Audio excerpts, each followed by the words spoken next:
our ginaoning Anunas 2024. Automatically, the one that won't be called is our tourism.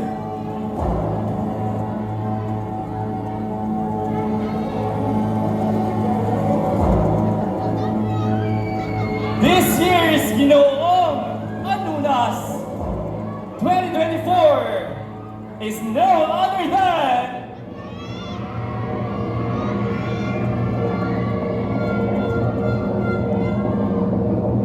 Hail to the new king because you are the Ginoong Anunas!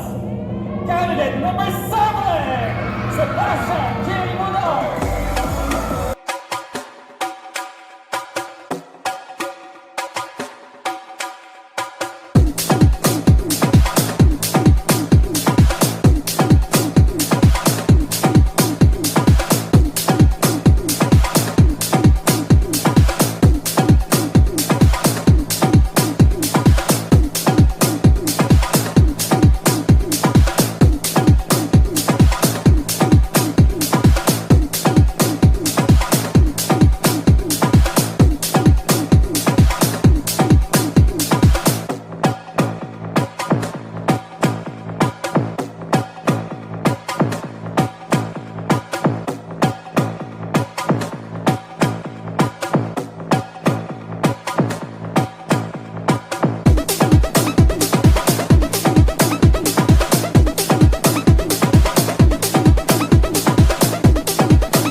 I'm inviting the two ladies remaining to please go in front.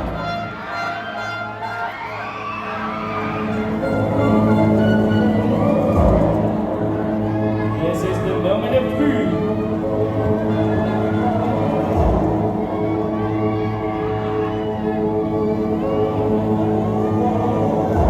The first lady that won't be called is our Mucha ng Anunas 2024.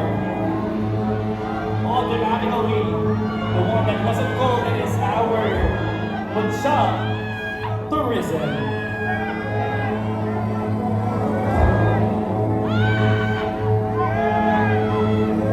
Who is our Mucha ng Anunas 2024? This is your night because you are this year's Mucha ng Anunas